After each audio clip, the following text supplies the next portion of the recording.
नमस्कार मित्रों, मैं दीपक शर्मा। मित्रों, स्वागत है आप सभी लोगों का हमारे खास और विशेष कुंडली के रहस्य कार्यक्रम में। मित्रों, विदेश यात्रा का आज के समय में हर युवा वर्ग का सपना होता है। सभी चाहते हैं कि हम भविष्य में एक बार विदेश यात्रा अवश्य करें। तो मित्रों, हमारी कुंडली के अंदर क्या विदेश यात्रा के योग हैं? क्या हम विदेश यात्रा करेंगे या हमारा सपना अधूरा रह जाएगा?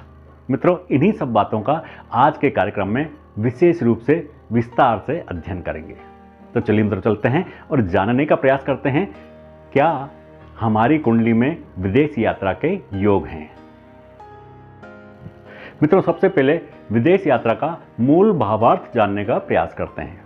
मित्रों, विदेश यात्रा जब हम घर से दूर होते हैं, कुटुंब से दूर होते हैं, अपने परिवारजनों से दूर होते हैं, अपने रिश्तेदारों से दूर होते हैं और अपने जन्म स्थान से दूर होते हैं, तभी विदेश यात्रा पूरी होती है।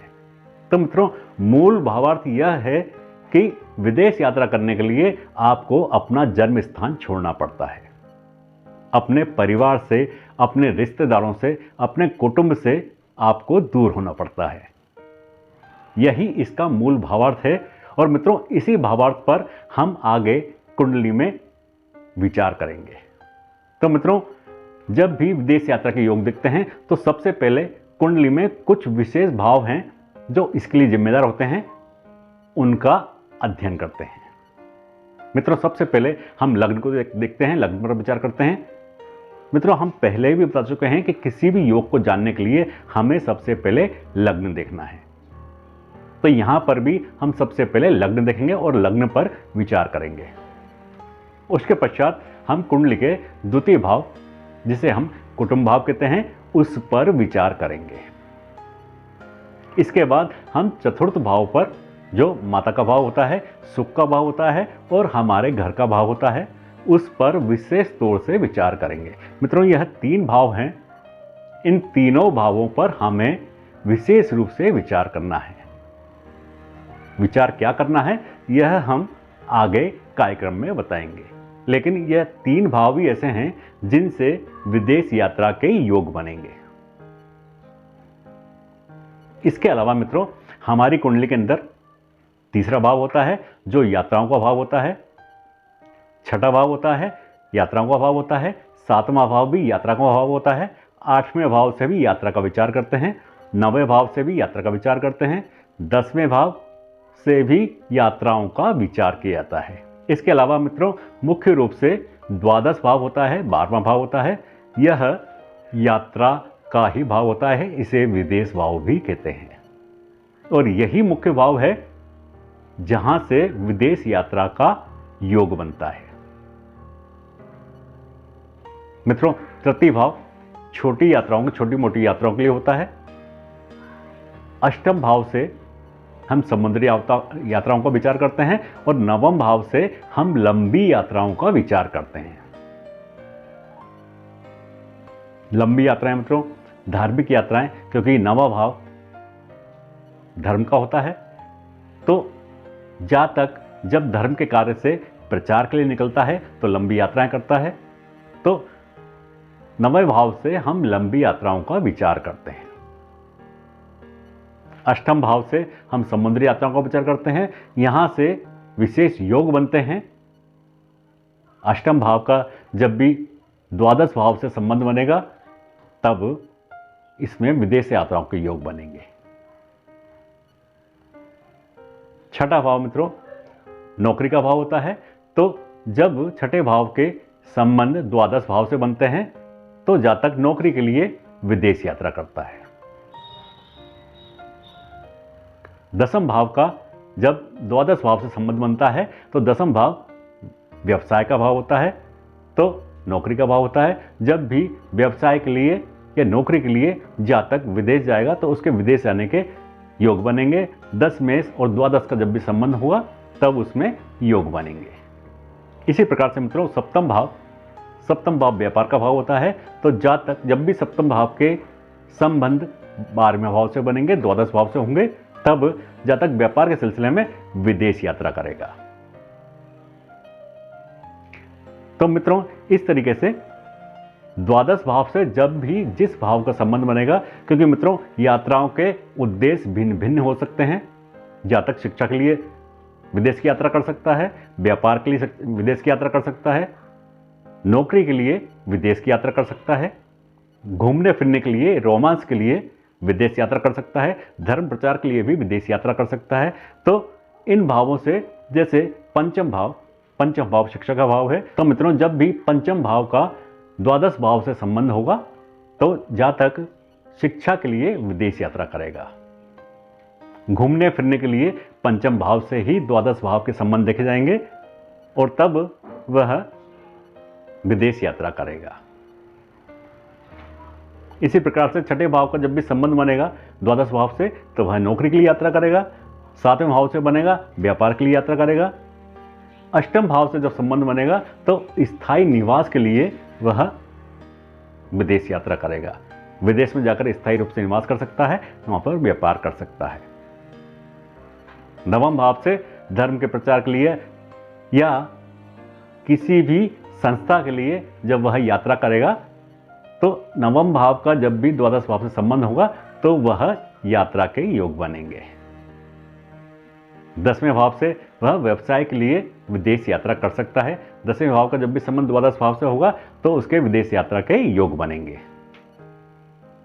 तो इस प्रकार से मित्रों ये मुख्य भाव हैं। इन भावों का संबंध जब भी द्वादश भाव से होगा तो विदेश यात्रा के योग बनेंगे। अब मित्रों विदेश यात्रा के योग कैसे बनेंगे, इस पर विचार करते हैं। मित्रों विदेश यात्रा के योग बनाने के लिए मुख्य रूप से कुंडली के पाप ग्रह जिम्मेदार होते हैं। जैसे राहु, केतु, शनि, मंगल, यह मुख्य पाप ग्रह हैं जो जिम्मेदार होते हैं। इसके अलावा चंद्रमा और गुरुदेव बृहस्पति। मित्रों लेकिन चंद्रमा यहां पर पीड़ित होंगे तभी विदेश यात्रा के योग बनेंगे। मित्रों जब कुटुंब भाव जो हमारी कुंडली का द्वितीय भाव होता है यह पीड़ित होगा, जब इसमें पाप ग्रह आएंगे और इस भाव को पीड़ित करेंगे या पाप ग्रह की दृष्टि होगी, द्वितीय पर जब पाप ग्रह की दृष्टि होगी या द्वितीय पाप ग्रह होगा या अष्टम, छठे, आठवें या 12वें भाव में होगा, तब यह भाव पीड़ित होगा और विदेश यात्रा के योग बनेंगे। ऐसे ही मित्रों चतुर्थ भाव जब पीड़ित होगा तब विदेश यात्रा के योग बनेंगे। क्योंकि मित्रों जब भी इंसान घर में कलह होता है, पीड़ित होता है, तो परिवार से बाहर निकलने के लिए सोचता है। जैसे ही परिवार में कलह हुआ तो इंसान बाहर इसलिए निकलता है कि थोड़ा बदलाव हो जाएगा और जो ये कलह है यह शांत हो जाएगी, इसीलिए वह घर से बाहर निकलता है और थोड़े दिन के लिए कहीं घूमना पसंद करता है। इसलिए जब यह भाव पीड़ित होंगे तो जातक बाहर घूमने जाने का कुछ ना कुछ विचार बनाएगा। यही कारण है कि इन भावों में जब भी पाप ग्रह आएंगे तभी विदेश यात्रा के योग बनेंगे। मित्रों कुंडली के अंदर जब चंद्रमा पीड़ित होते हैं या छठे, 8वें और 12वें भाव में होते हैं और या विशेष रूप से 12वें भाव में होते हैं और उन पर पाप ग्रह की दृष्टि होती है, तब निश्चित रूप से विदेश यात्रा का योग बनता है। इसी तरीके से कुंडली के अंदर मुख्य रूप से राहु विदेश यात्रा का योग बनाते हैं। पहले, तीसरे, 9वें और 12वें भाव में जब पाप ग्रह होंगे, राहु, केतु, शनि या मंगल यह ग्रह होंगे, तब निश्चित रूप से विदेश यात्रा का योग बनेगा। इसके अलावा मित्रों पहले, तीसरे, 9वें और 12वें भाव में जब भी चर राशि होंगी, चर राशि यानी कि मेष राशि, कर्क राशि, तुला राशि और मकर राशि पहले, तीसरे, 9वें और 12वें भाव में होंगी, तब विदेश यात्रा के योग बनेंगे। और इन राशियों में यदि पाप ग्रह हुए तो निश्चित रूप से ही विदेश यात्रा के योग बनेंगे। मित्रों एक सूत्र है कि किसी भी भाव से छठा, 8वां और 12वां भाव उस घर का नुकसान करते हैं। तो मित्रों यही सूत्र जब हम यहाँ पर देखते हैं तो कुटुंब भाव में जब हम इस सूत्र को देखते हैं तो कुटुंब भाव से छठा भाव यानी द्वितीय भाव से छठा भाव सप्तम भाव होता है और आठवां भाव नवम भाव होता है। तो यहाँ पर सप्तम भाव और नवम भाव द्वितीय भाव का नुकसान करेंगे, उस भाव की क्षति करेंगे। इसी कारण से जातक कुटुंब से, घर से दूर जाएगा। और जब यह सूत्र हम चतुर्थ भाव में लगाते हैं तो चतुर्थ भाव से छठा भाव नवां भाव होता है और 12वां भाव तृतीय भाव होता है। तो मित्रों, नवां भाव और तृतीय भाव जातक को जन्म स्थान से दूर ले जाते हैं, क्योंकि मित्रों इस सूत्र के अंदर 6, 8, 12 जो त्रिक भाव हैं, यह भाव उस भाव से जातक को दूर ले जाते हैं और यात्राएं कराते हैं। और मित्रों, यदि इन भावों में पाप ग्रह हैं तो इन यात्राओं में कष्ट भी मिलते हैं। अब मित्रों, यदि लग्नेश या लग्न में बैठा ग्रह द्वादश भाव से संबंध बना ले या द्वादश भाव के स्वामी से संबंध बना ले, तब जातक के विदेश यात्रा के प्रबल योग बनते हैं।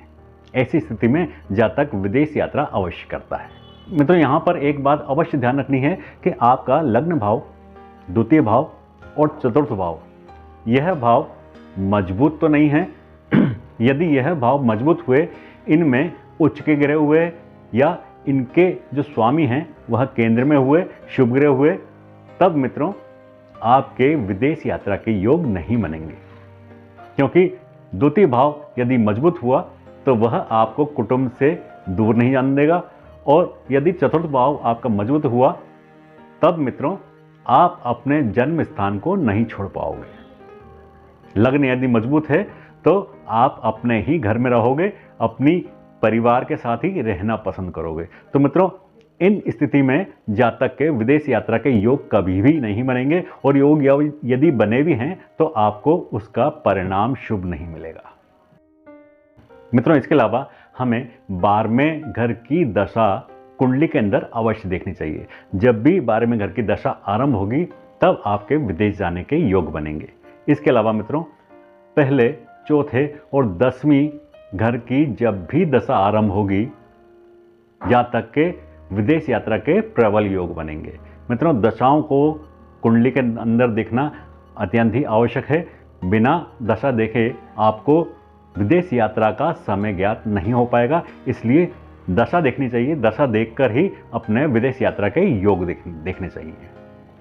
इसके अलावा मित्रों, यदि राहु, केतु और शनि के नक्षत्र में तीसरे भाव के, छठे भाव के और 12वें भाव के ग्रह बैठे हों, तब प्रबल विदेश यात्रा के योग बनते हैं। यह भी कुंडली के अंदर निश्चित रूप से देखा जाना चाहिए। अब मित्रों एक रोचक बात बताते हैं आपको कि जिन व्यक्तियों की कुंडली में शनि की साढ़े साती है या शनि की ढैया है, उनको जीवन में कष्ट मिलते हैं, ये तो तय है। लेकिन मित्रों, एक अच्छी बात यह है कि उनकी कुंडली में विदेश यात्रा के विशेष रूप से योग बनते हैं। जैसे यदि मेष राशि की कुंडली है तो मेष राशि के अंदर इस समय शनि कुंभ राशि में है, तो मकर, कुंभ और मीन राशि शनि की साढ़े साती में हुई, और कर्क राशि और वृश्चिक राशि पर शनि की ढैया रहेगी। तो मित्रों, यहाँ पर मकर राशि वाले जातकों के विशेष रूप से यहाँ पर योग बनेंगे, क्योंकि मित्रों 12वें भाव में इस समय राहु हैं और केंद्र में चर राशि है, 10वें भाव में चर राशि है। तो यहाँ पर विशेष रूप से जातक के विदेश यात्रा के योग बनेंगे। तो इस प्रकार से मित्रों, शनि की साढ़े साती और शनि की ढैया वाले जातकों के लिए कुंडली में यह योग विशेष रूप से देखे जाना चाहिए, क्योंकि इनको विदेश यात्राओं के योग यहाँ पर मिलेंगे। जब भी राहु की दृष्टि इन जातकों पर होगी, इन राशियों पर होगी, तब यह योग प्रबल रूप से बनेंगे। तो मित्रों, इस तरीके से हम विदेश यात्रा के योग अपनी कुंडली के अंदर देख सकते हैं और समय भी दशा के अनुरूप ज्ञात कर सकते हैं, और अपना जो भी आगे का आपका विचार है वह विदेश यात्रा के लिए तैयारी कर सकते हैं। तो मित्रों, यह था हमारा आज का विशेष कार्यक्रम। अगले कार्यक्रम में फिर एक विषय पर चर्चा करेंगे। तब तक के लिए मित्रों आज्ञा दीजिए। नमस्कार। जय श्री राम।